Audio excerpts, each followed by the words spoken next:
Assalamualaikum warahmatullahi wabarakatuh. Perkenalkan, nama saya Muhammad Rafli Alfiansyah, mahasiswa program studi pendidikan agama Islam dengan NIM 2513022 Universitas Nahdlatul Ulama Indonesia.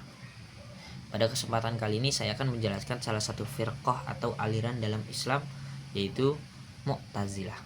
Nah, sebelum membahas lebih jauh, saya ingin mengajak kita berpikir sejenak.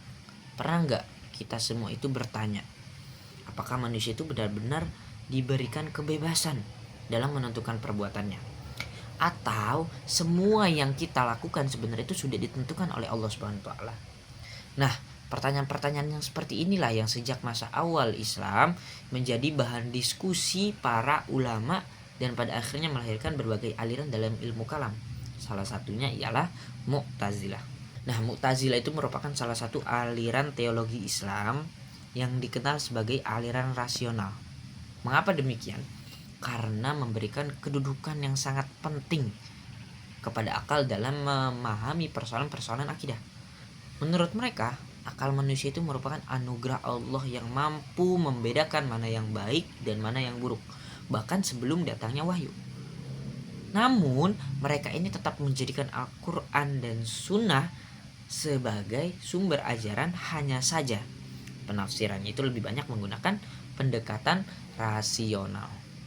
Nah, secara bahasa, kata Mu'tazilah ini berasal dari kata i'tazala yang berarti memisahkan diri. Nama ini tuh berkaitan atau muncul dari peristiwa yang terjadi di majelis ilmunya Imam Hasan Al-Basri. Saat itu ada seorang yang bertanya mengenai hukum seseorang muslim yang melakukan dosa besar. Nah, sebelum gurunya menjawab, itu Imam Hasan Al-Basri, ada muridnya yang bernama Wasil bin Atta ini menyampaikan pendapatnya langsung. Apa pendapatnya? Pendapatnya bahwa pelaku dosa besar tidak bisa disebut sebagai mukmin, tapi juga tidak bisa disebut sebagai kafir. Lalu di mana posisinya? Menurut Wasil bin Atta, pelaku dosa besar itu berada di antara dua.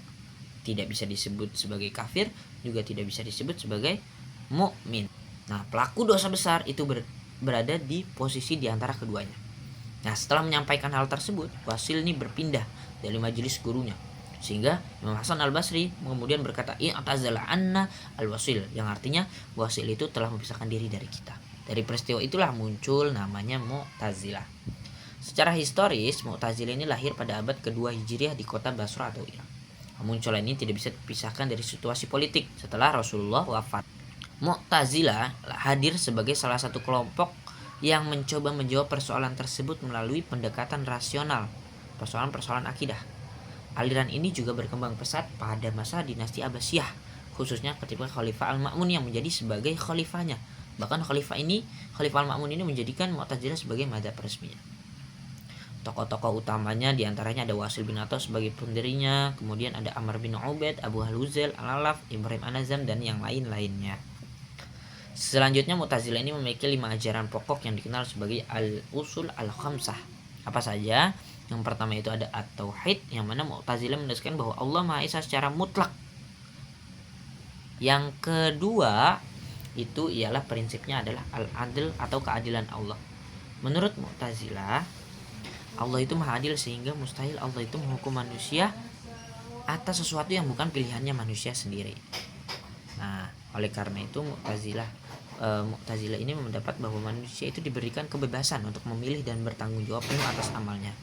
Yang ketiga itu adalah al-wa'du wal wa'id, yaitu janji dan ancaman Allah. Yang keempat ada al-manzilah bainal manzilataini, yaitu posisi di antara dua posisi, yang mana menurut Mu'tazilah seorang muslim yang melakukan dosa besar ini tidak bisa disebut sebagai muslim secara sempurna. Statusnya berada di antara keduanya. Nah, inilah ajaran yang menjadi pembeda antara Mu'tazilah dengan yang lainnya. Yang kelima itu adalah amar ma'ruf nahi mungkar. Nah, meskipun banyak pendapat Mu'tazilah ini tidak bisa diikuti oleh mayoritas umat Islam, tapi Mu'tazilah ini memberikan kontribusi penting terhadap perkembangan ilmu kalam Islam. Nah, sebagai penutup, dapat kita pahami bahwa Mu'tazilah ini merupakan salah satu aliran penting dalam sejarah kehidupan manusia, khusus terhadap sejarah pemikiran Islam.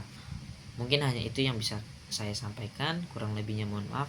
Wallahul muwaffiq ila aqwamit thoriq. Wassalamualaikum warahmatullahi wabarakatuh.